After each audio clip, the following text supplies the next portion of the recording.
Welcome students, स्वागत है आपका आज की बीएससी पार्ट थर्ड की ऑनलाइन क्लास में। लास्ट क्लास में हमने आपको असमान अंतराल के लिए अंतर्वेशन के बारे में बताया था। उसमें हमने डिवाइडेड डिफरेंस ऑपरेटर्स के बारे में बताया, उसकी टेबल्स के बारे में बताया। आगे हम कुछ फॉर्मूले देखते हैं फॉर अनइक्वल इंटरवल्स के लिए। तो उसमें फॉर्मूला है Lagrange's interpolation formula for unequal intervals. पिछली क्लास में हमने Newton's formula for unequal intervals भी पढ़ा और उससे रिलेटेड एक क्वेश्चन भी हमने सॉल्व किया। आज हम लैग्रांजेस अंतर्वेशन सूत्र के बारे में पढ़ेंगे, जो कि आपको दी हुई इमेज में पता चलता है कि f(x) बराबर x minus x1 x minus x2 up to x minus xn upon x0 minus x1 x0 minus x2 up to x0 minus xn and f of x0। इसी तरीके से आगे वाली टर्म, पहले वाली टर्म में जो न्यूमरेटर था वहाँ x माइनस x0 नहीं था। यहाँ पर हमारे पास में सेकंड टर्म में x माइनस x1 नहीं होगा, तो हमारे पास x minus x0 x minus x2 up to x minus xn upon जो फर्स्ट टर्म थी हमारे पास में, वहाँ हमारे पास x0 में से बाकी सारी टर्म्स माइनस हो रही थी क्योंकि x0 न्यूमरेटर में नहीं था। यहाँ पर न्यूमरेटर में x1 नहीं है तो x1 में से सारी टर्म्स ज़ीरो वो माइनस होंगी।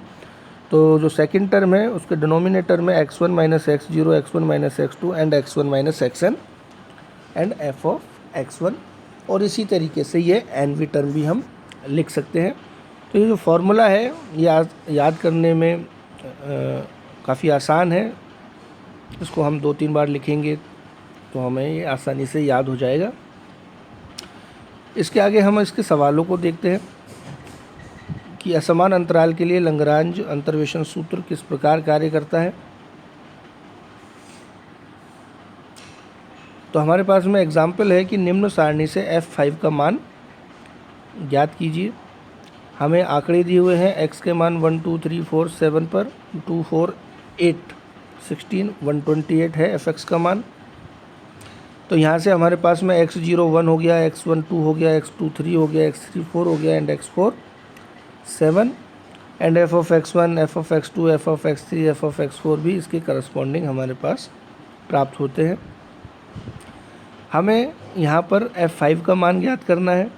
तो जो हमारे पास में लैग्रांजेस फार्मूला है उसमें हम x इक्वल टू 5 प्रतिस्थापित कर देंगे तो हमारे पास में कुछ इस तरह का एक्सप्रेशन आएगा।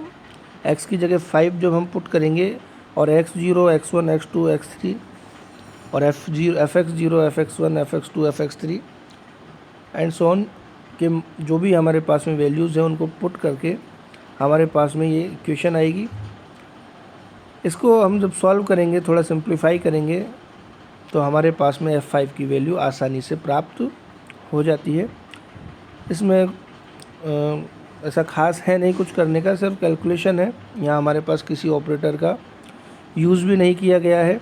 यहाँ सिर्फ हमें डायरेक्ट वैल्यूज़ पुट करनी है और आंसर को फाइंड आउट करना है। इसके आगे हम देखते हैं सेंटर डिफरेंस ऑपरेटर। तो इसे हम कहते हैं शेपर्ड्स सेंटर डिफरेंस ऑपरेटर। इन ऑपरेटर्स में पहला हम पढ़ते हैं सेंटर डिफरेंस ऑपरेटर, केंद्रीय अंतर संकारक। इसे हम बताते हैं e raise to the power 1/2 minus e raise to the power minus 1/2।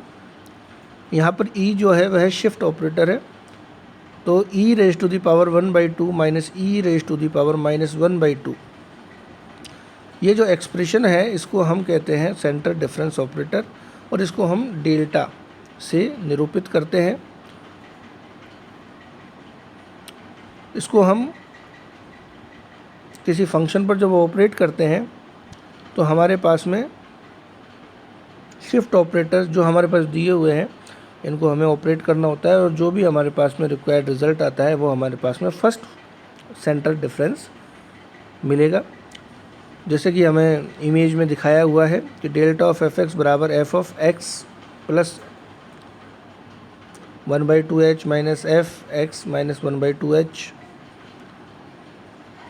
तो इस प्रकार हमें इक्वेशन नंबर 2 हमारे पास में प्राप्त हुई, delta equivalent to E minus 1/2 delta. इसके आगे आता है एवरेज संकारक, एवरेज ऑपरेटर, दैट इज औसत संकारक।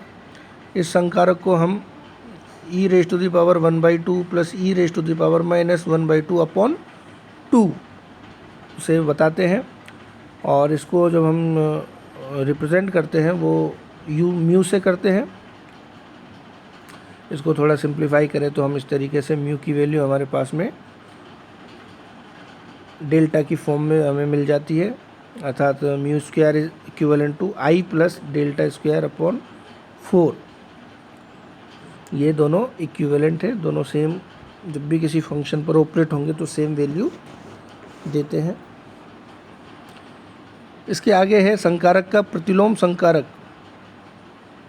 या केंद्रीय योग संकारक सिग्मा। दैट इज हमारे पास में जो डेल्टा संकारक है जिसे हम सेंटर डिफरेंस ऑपरेटर कहते हैं, जो कि ये दिया हुआ है, इसका जो इन्वर्स है इसे हम कहते हैं केंद्रीय योग संकारक या सिग्मा से हम इसको डिनोट करते हैं। सिग्मा, इसमें भी हम इसको सॉल्व करते हैं तो हम पाते हैं कि ये जो सिग्मा है ये इक्विवेलेंट है e raise to the power minus 1/2 upon 1 minus e inverse.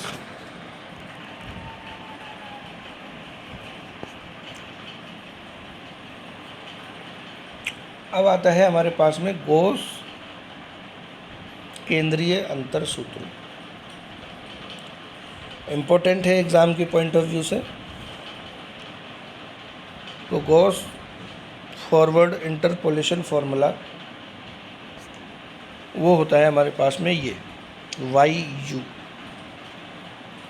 बराबर y0 plus UC1 delta y0 plus UC2 delta square y of -1 plus u plus 1 C3 delta cube y of -1 and so on. इसको हमें याद रखना होगा। अगर इससे हमारे पास इसकी सहायता से हमें सवाल करना है तो इसे याद रखना हमारे लिए ज़रूरी है। देखिए किस तरीके से सवालों में यूज़ होता है। हमारे पास में सवाल है कि निम्न सारणी से गॉस अग्र सूत्र द्वारा y ऑफ 3.75 का मान ज्ञात कीजिए। हमारे पास में x की वैल्यू दी हुई है एंड yx की वैल्यू दी हुई है। तो हमने सबसे पहले 3.5 को एक मूल बिंदु लिया और हमारे पास में जो वैल्यूज़ दी हुई है x की वह इनको इक्वल इंटरवल्स में दी हुई है।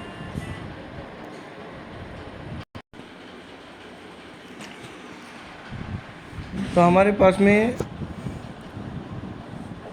गॉस अग्र सूत्र जो सेंटर डिफरेंस फार्मूला है ये तब काम में लिया जाता है जब हमें दिए हुए आंकड़ों में जो वैल्यू पूछी जाती है वह मिड की किसी वैल्यू पर y का मान पूछा जाता है या f(x) का मान पूछा जाता है। अगर आगे वाली वैल्यू के आसपास पूछा जाता है तो हम फॉरवर्ड डिफरेंस फार्मूला यूज़ करते हैं। यदि पीछे वाले मानों के आसपास पूछा जाता है तो हम बैकवर्ड डिफरेंस फार्मूला यूज़ करते हैं।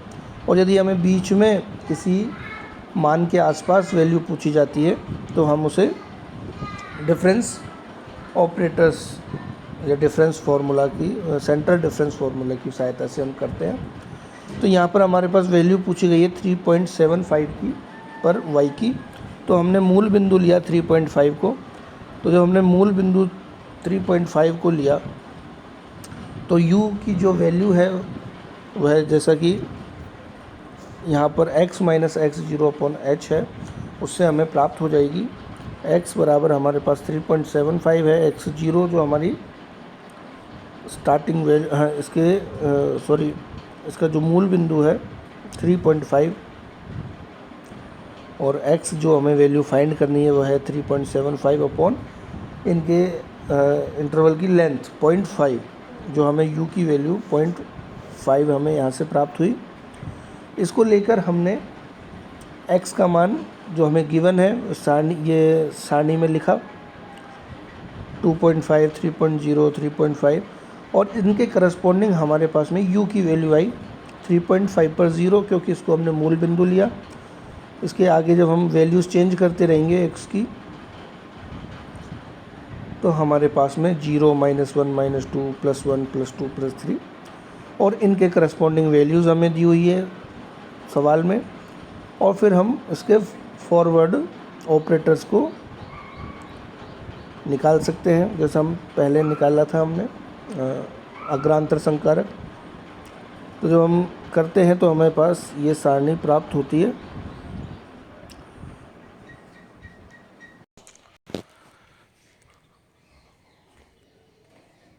अब सारणी में दी हुई वैल्यूज़ को गॉस फॉरवर्ड सेंटर डिफरेंस फार्मूले में जब हम पुट करते हैं तो हमारे पास में इक्वेशन नंबर 1 जो एक फार्मूला दिया हुआ है गॉस फॉरवर्ड फार्मूला, इसमें हम u की वैल्यू और जो करस्पॉन्डिंग ऑपरेटर्स हैं इनकी वैल्यूज़ पुट करते हैं और उनको सॉल्व करने के पश्चात हमारे पास में रिक्वायर्ड जो आंसर है वह प्राप्त होता है। तो यहाँ पर हमारे पास इम्पोर्टेंट यह है कि सबसे पहले हम मूल बिंदु को लें और मूल बिंदु को लेकर u की वैल्यू निकालें और फिर